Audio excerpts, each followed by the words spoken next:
Hello, my name is Drax, and welcome to the For Real review of For Honor. Now, this is a new series on my channel, which I'm calling The Real Reviews, but today it's For Real because we're doing For Honor. So today we'll be looking at lore, game modes, customization, combat, and servers.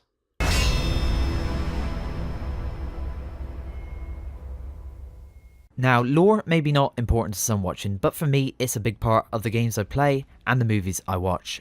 So it goes a bit like this. There were three factions, the Knights, the Vikings and the Samurai, and they all lived in peace until one day a massive earthquake ripped through the land, wrecking all life supplies. With little to go around, the factions waged war against each other over what was left, until a time when they had seemingly recovered. Peace could once more be achieved, but Apollyon, leader of the Blackstone Knights army and bringer of war, had other ideas. With careful planning and precise attacks, she would stir up the fight once more, and the battle for nothing but honour would wage on. The cinematic is a really nice start to the opening of the game, and it's one of the best I have seen in a while, with the devastating earthquake effects and time-lapse, but doesn't fill you in on the complete tale, which is where the actual story mode comes in. The story is split into 3 parts, with 6 segments in each, 1 part for each faction, in the order of Knights, Viking, then Samurai. You can choose to change the difficulty on each segment, with realistic being the hardest, with no checkpoints and no hit warnings, making it tougher. Each part follows on to the next to reveal the story behind the game's multiplayer. Now, the story is pretty short, taking around 6 hours at the most to complete the whole thing. It seems to be just an intro to the game and nothing more, although I will say the level design is fairly good and boss fights can be entertaining at higher difficulties. So with the story done, let's talk about customization in multiplayer. At the start of the game, you'll be asked to design a shield. That shield will show up on every screen relating to multiplayer, so you probably want to make it look good. I haven't spent too much time on mine, but I've seen a lot of very detailed and impressive shields made from this creator. You also have the opportunity to customize your chosen characters, add in your favourite colours and patterns, weapons and execution, taunt and effects. The appearance customization is enjoyable and simple, and is definitely a plus for this game. Now enter the world of multiplayer, and we have a few modes to choose from. The main mode, I believe, was meant to be 4v4 Dominion. In this mode there is 3 capture points. B and C are captured by standing in the area while uncontested, and A is captured by helping your soldiers take it. Although more people now seem to lean towards playing deathmatch, which puts you 4v4 again, but this time you either keep killing opponents in skirmish to the score of 1000, then kill them one last time, or elimination, where you each start in a 1v1 and whoever wins theirs can go help a teammate or go for an enemy who won their fight. But the problem with the 4v4 modes is they neglect the art of combat system, which I think most of us were looking forward to when we saw this game demo in 2015. With the system, you've got the option to guard break, throw, block, light, heavy, dodge, roll, dash, deflect, parry, feint and combo. It is one of the best combat systems I've used in a game, especially a Ubisoft game, where the nearest thing I can compare it to is AC Unity, the only Assassin's Creed game I remember dying in because the swordplay was actually good. It feels like it was taken from this and adapted in a way. The system shines in 1v1, duel or 2v2 brawl modes, but when more than 2 enemies attack in the other game modes, it quickly becomes a slash fest, and the outcome is usually a frustrating death.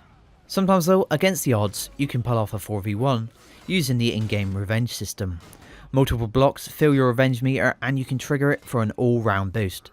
Revenge builds made using gear you collect from the battlefield, or buy and upgrade with steel and get with chests can prove to be the difference. You can also lean toward a build that suits your playstyle. Each build has a negative effect on one part of your character while boosting another. So for an example, your attacks will do more damage, but you will lose more stamina. Now you can buy steel with real money, which can be used on boost and more, but I wouldn't describe this as pay to win.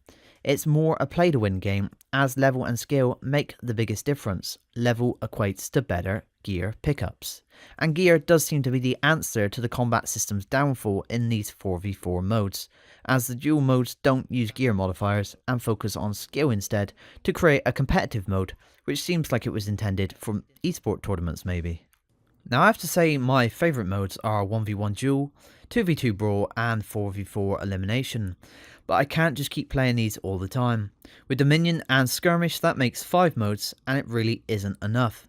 It kind of reminds me of a game called Evolve, which some of you may know, and I used to do a few videos on it here on my channel. The game went free to play and became Evolve Stage 2. It only had 4 modes, and although it was fun and interesting for a while, the repetitive gameplay got boring for me and most players. All that we're doing, we're adding new monsters and characters to the game, and I can see the same thing happening here. Eventually Evolve lost its player base and the publisher stopped work on the game. Now if Ubisoft added a siege mode similar to what we see in the storyline, I think that would be good and maybe be the best game mode if done right. So finally we get to the worst part of the game. And by now most of you will know it's the servers. Ubisoft Servers. Oh, and again. Peer-to-peer connection will mean you will be continuously syncing in 4v4 games as soon as the host leaves to answer the phone, take a bathroom break, or maybe just rage quit. 1v1 is the best possible mode in this situation, as only the one guy can drop and leave you facing a bot. But peer-to-peer isn't the only issue. Sometimes you won't be able to play online at all, as servers often need maintenance, will drop you out of a game just before it's about to end, or even drop you halfway through a storyline mission, as for some reason this also requires a constant online connection. So with that all said, what do I think of the game? Well, here's 5 points that I've picked out. 1.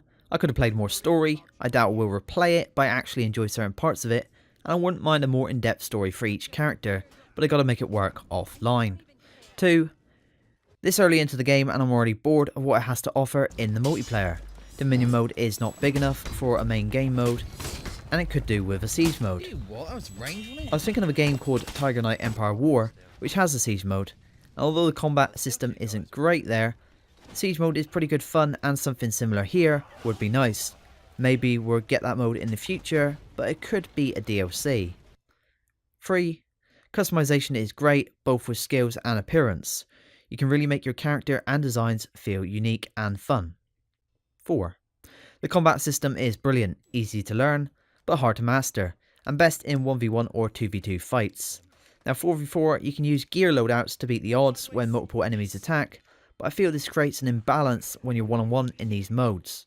I also should mention on this point that AI bots are actually pretty good in this game, at level 3, and they can be used to train on.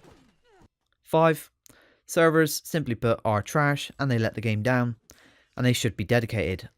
I really don't know why we still have these problems with Uplay servers. I can remember the same issues back in 2012 on Assassin's Creed 3 multiplayer. So overall, I would say the game is good. Not great and not what it should have been. For that reason, I'm giving it a 6 out of 10. I guess some could give it a 7, but because I can't see myself playing too much of it, I'll give it a 6. I know some players have gone past 1,000 hours already, and they love repeatedly dropping into the few modes available. But for the majority of players, as seen by the Steam reviews, it's a bad buy at its current price. My hope is Ubisoft change the servers and add new modes, but I have little faith that either will happen. Anyway, I hope this has been helpful. For more reviews and helpful tips in the games I play, please subscribe to my channel. Other than that, thank you for watching and I'll see you next time.